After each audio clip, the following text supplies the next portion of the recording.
Hello everyone and welcome to my very first Q&A.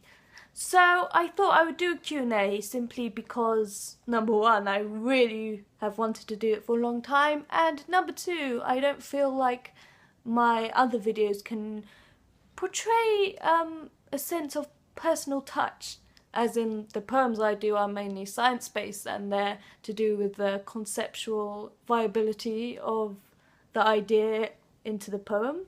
So I feel like, I'd like to hang out with you guys a bit, and you can find out a bit more about me as well, which is always a scary thing for me, I guess. So yes, let's get on with the questions. So the first question is by @vegetable, and she asks, what science fiction play / book / film has influenced you the most?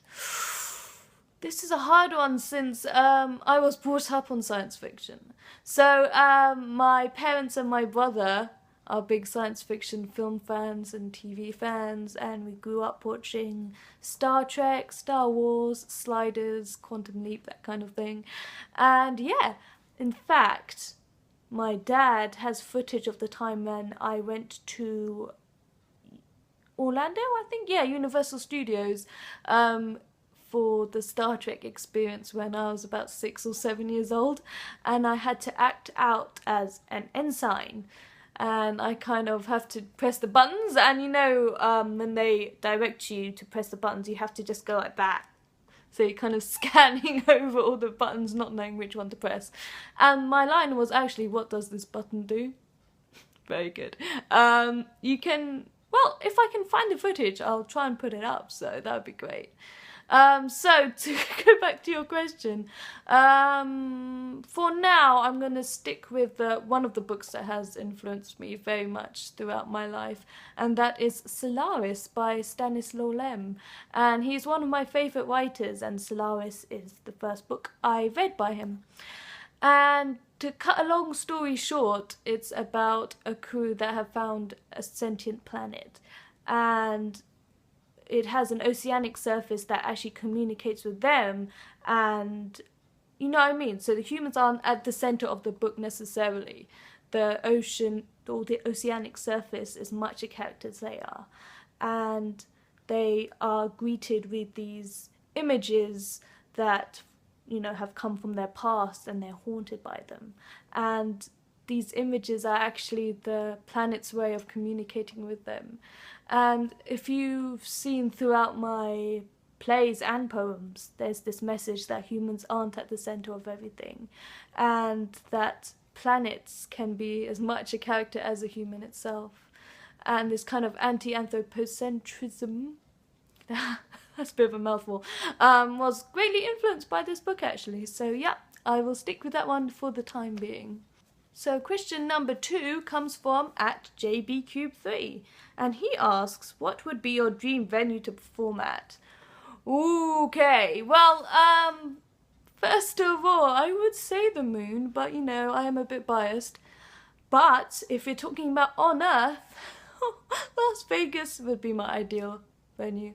I've been to Las Vegas quite a few times as a child, as a teenager, and when I was old enough to drink at Las Vegas, and I love the area actually.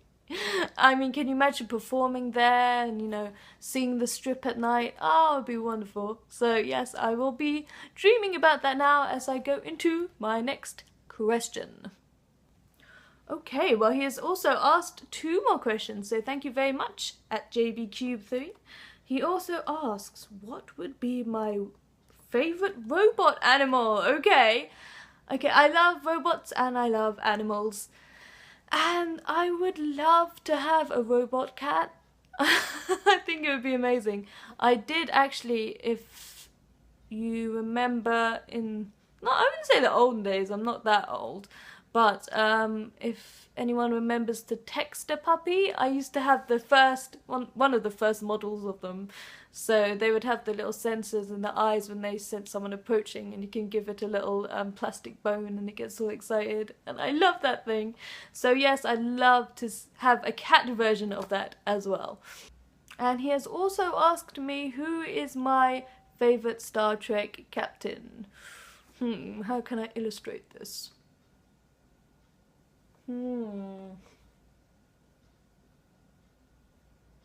I'll say one thing.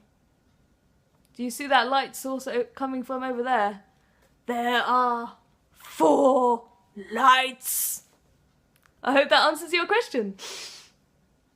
So the next question is by Marzi Mars, and he asks, what's your favourite video game soundtrack? Okay, I love video game music. I could spend all day talking about it. In fact, if people even want me to talk about it, I could do a whole video series on video game music, because I love video game music. One of my favourite composers, I'm going to butcher this pronunciation, I'm so sorry, is Jun Snui, if that kind of helps you find an answer to my question. I love the Sonic Adventure 2 soundtrack and the Sonic Adventure soundtrack. I would probably say it's my favourite. It got me through my commute, actually. When I used to work in East London, when I was all the way in the West, I used to travel on the tube and listen to Sonic Adventure 2.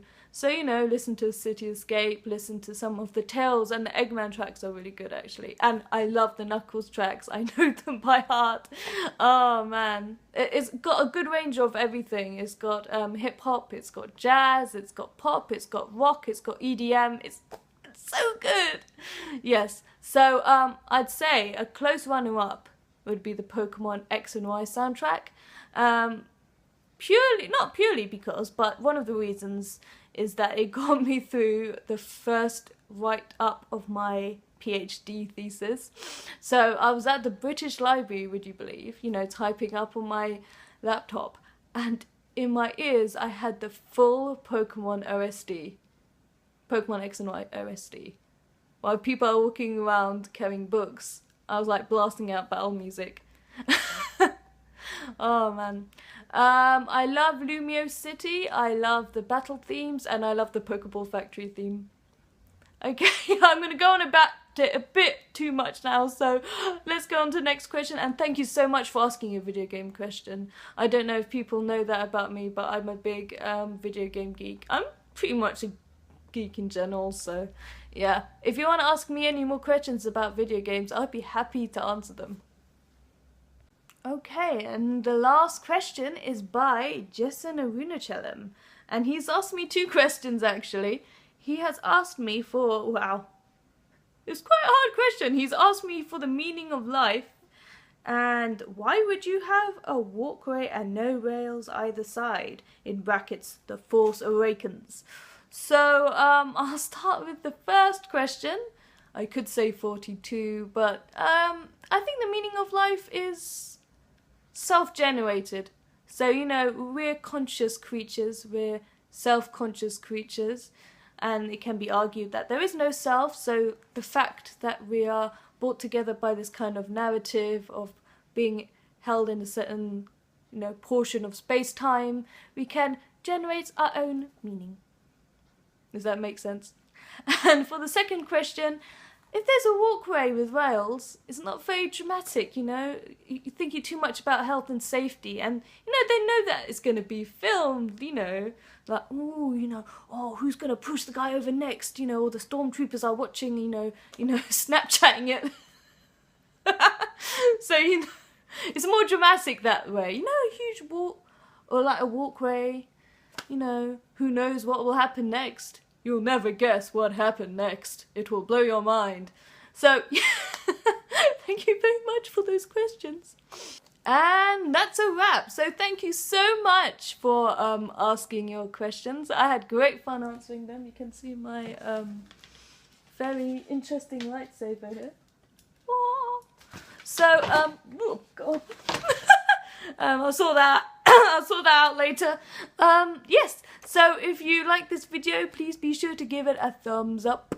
I always appreciate any feedback you may have, and I'd love to do another one of these if it is successful. Yes, so I will see you very soon for a first aid. Please don't forget that. And I will see you very soon. Signing off. And bye! Thank you all again. Woo!